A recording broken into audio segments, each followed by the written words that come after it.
Good morning. It's Sunday.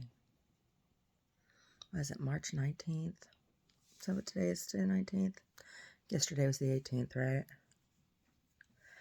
Sunday, March 19th, 2023. I'm Larissa. Wow. It's been a few days since I've done a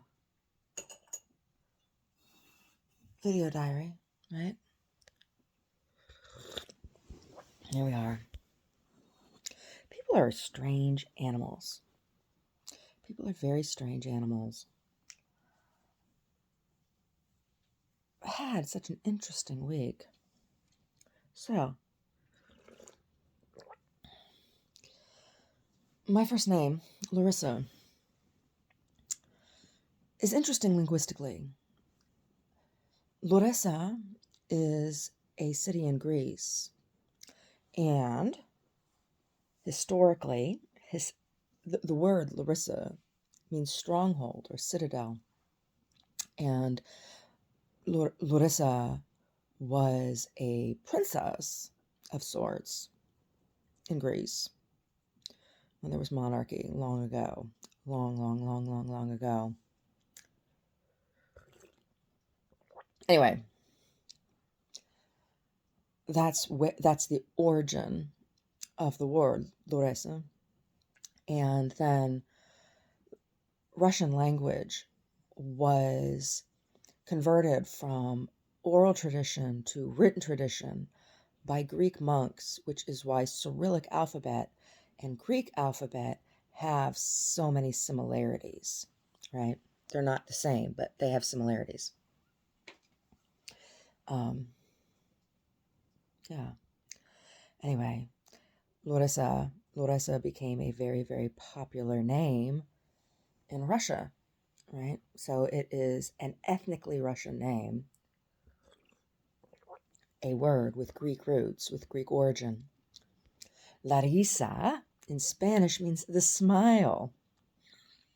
Larissa means the smile in Spanish. It's interesting, but my name is Larissa. Larissa. Greeks say Loressa. So, yeah, that's my name. No, my family is not Russian, nor is my family Greek. How did I get my name? My parents liked the movie Dr. Zhivago, and Laura, her name is Larissa, in Dr. Zhivago, that's what that character's name is Larissa. And they met a woman on vacation one time named Larissa, and they liked her, and they liked the name, and that's how I got my name. Yeah, originally, my parents were going to name me Rachel, and that's my sister. It ended up being my sister's name.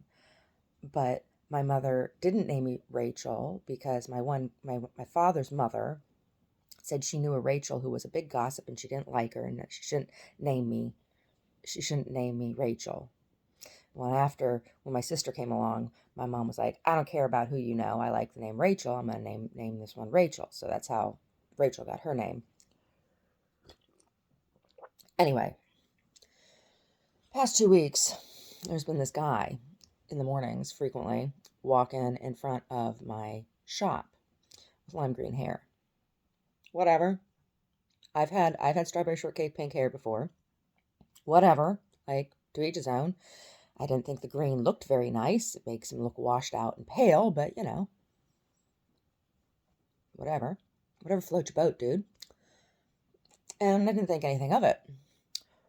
Well, on the 17th, I decided I was going to, I was there early, and I decided I was going to open a little early, so I put out my sandwich board. And since I had met some Russian people had come into my gallery, I thought, oh, I'll write some Russian. I'll write a little bit of Russian on my sign because I can speak a little Russian. Because the one woman and I surprised her when I spoke some Russian to her. She was surprised. Now, why do I know how to speak Russian? I'm not fluent. No.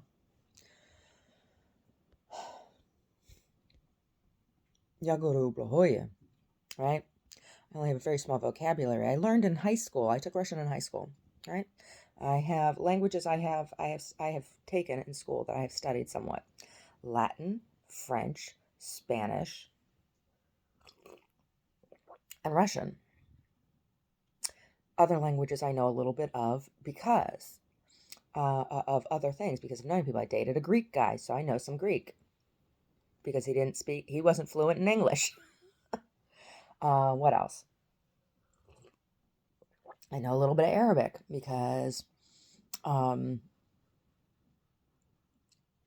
lived for a while in the Detroit area and worked in Greek restaurants, and there's a lot of Arabs that work in Greek restaurants. So I learned some Arabic. I didn't learn Arabic from my father-in-law, and I never spoke any Arabic with him, and I just know a few words and phrases, and most of them are obscene because that's what the guys would say to us at the restaurants, the guys working there. So, like, I know when I'm being insulted in Arabic, which I guess is pretty important, huh? Oh, yes, on more than one occasion, I was called Gachba. So, yeah, that's why I know some Arabic. Anyway, on my sandwich board, I wrote Kak videla, 'tis nice, which means, how are you doing today? Do you know? And part of me posed this question, this greeting. Well, all of me posed it out of politeness, but part of me posed it out of understanding of Slavic culture from a personal level, because while my family is not Russian, my father's family is Eastern European, right? And there are some continuities. While there are differences between all the different cultures, there are some continuities, right? And one of them is austerity, right? And not talking about your emotions, not, you know, giving importance to such things.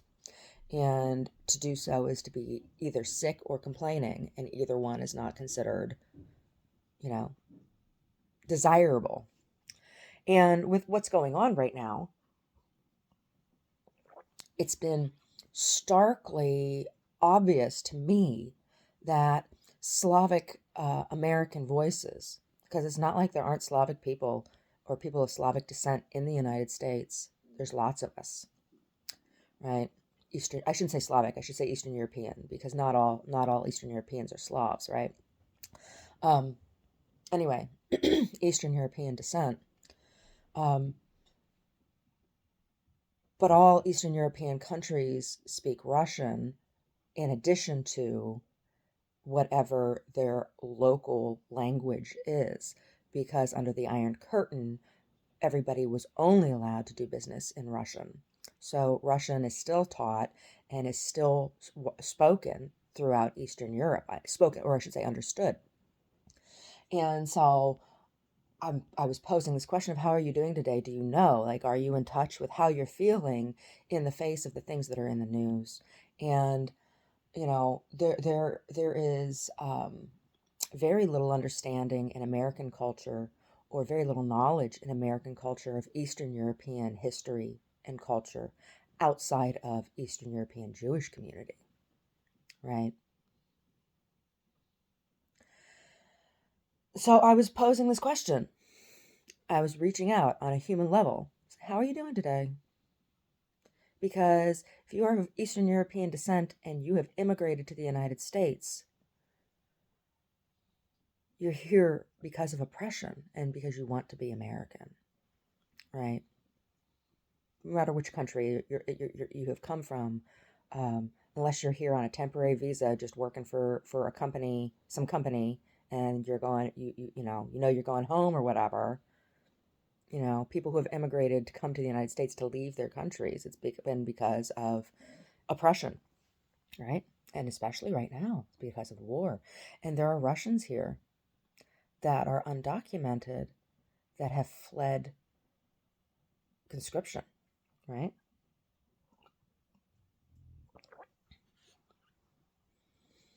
It was the same thing in the 90s with Albanians. Oh my gosh, there were so many Albanians in hiding. because of the corruption in Albania. Right? I know a lot of Albanians, or I knew a lot of Albanians. I don't have current relationship with any of the Albanian people I knew in the Detroit area. But yeah.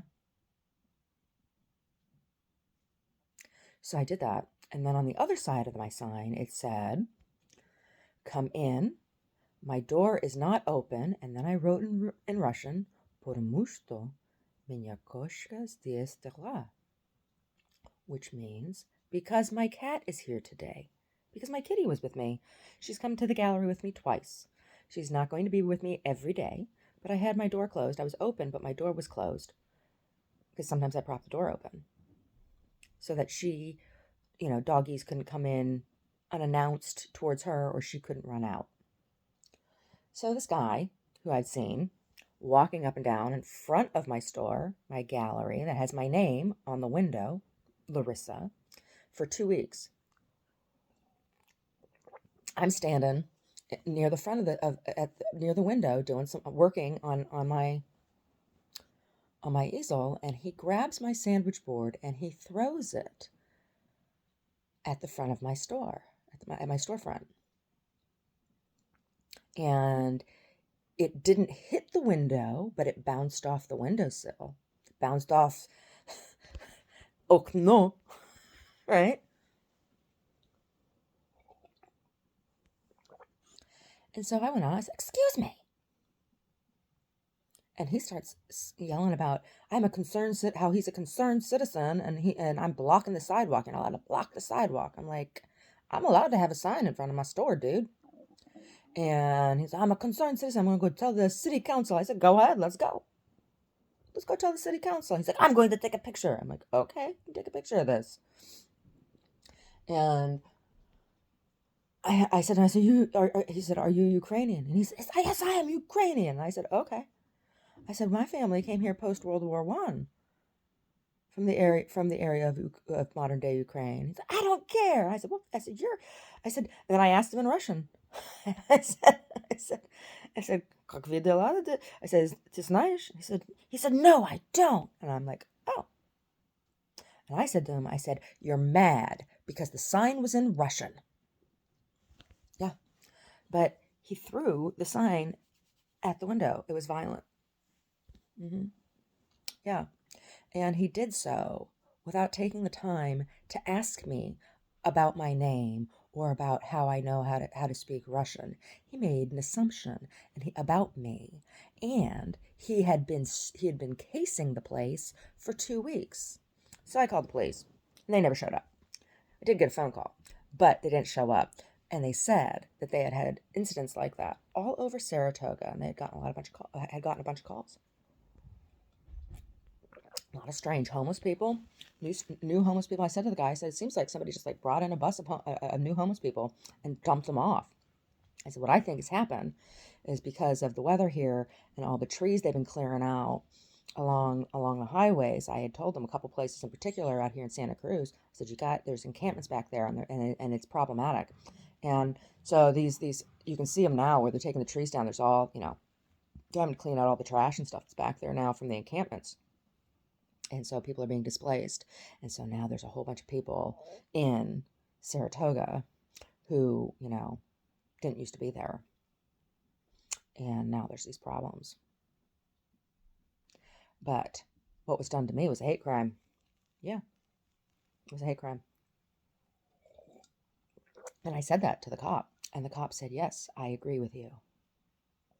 So I have an incident report for a hate crime against me because of my name.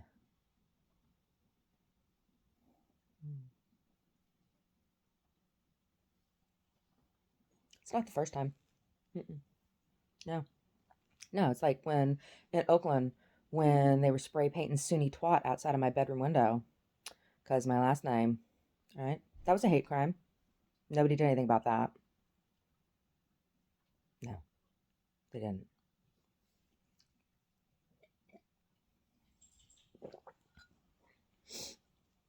Yeah.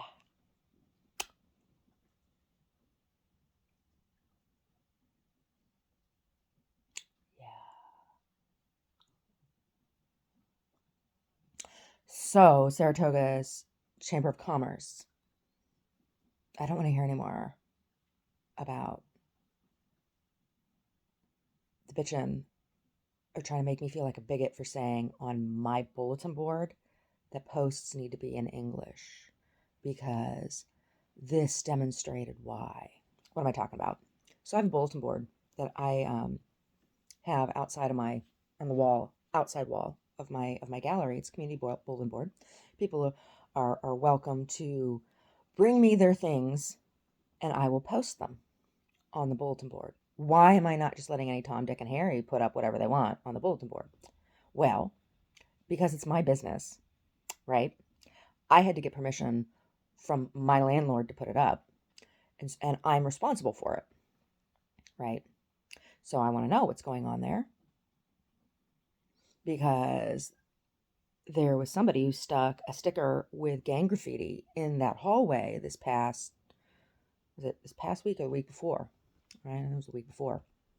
So that's why I have some rules about what can go on the bulletin board, right?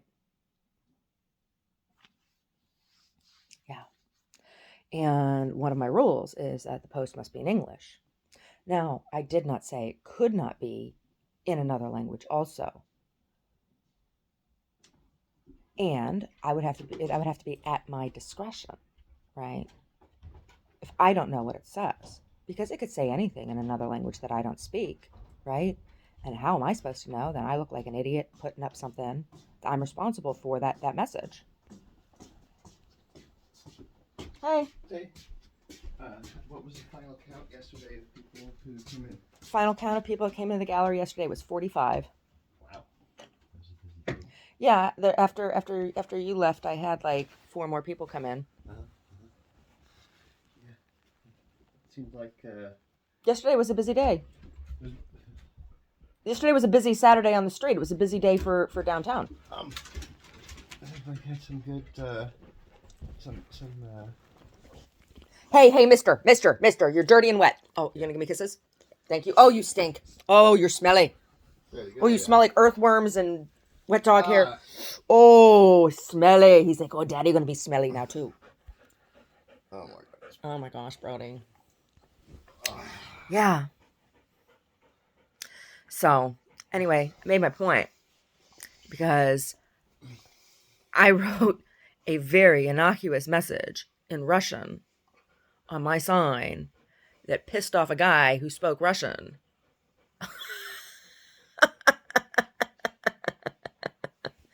And so what do you think about that, Kelly? What do you think about that? What do you have to say about that?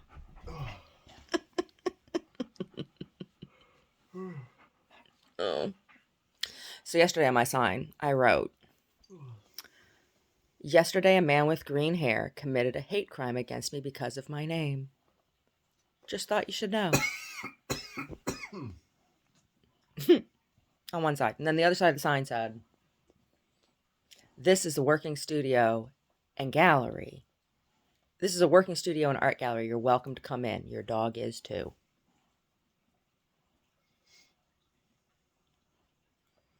And so lots of people did. Lots of people came in. Some dogs did too. Dogs know. They walk by. My door's open. Dogs always want to come in. They do. They always want to come in. They're so funny. They're like, hello. Even if I don't say hello to them first. Dogs know. Hey, Brody. Do all the dogs know your mommy's a doggy sucker? Yeah. Yeah. Everybody knows, buddy. Everybody knows mommy's a sucker for a furry face. Yeah. Sucker for a furry face. Sucker for a furry face. Sucker for a furry face. Anyway. I have no animosity towards Russian people, not the way that my great-grandmother did. Particularly Russian people who want to get away from the dictatorship that they are living under. And because I believe the Russian people are as much a victim as the Ukrainian people are of Putin. and the international court believes so as well. So he can't leave Russia, can he? No, he can't. He can't leave Russia because there is a warrant out for his arrest for crimes against humanity.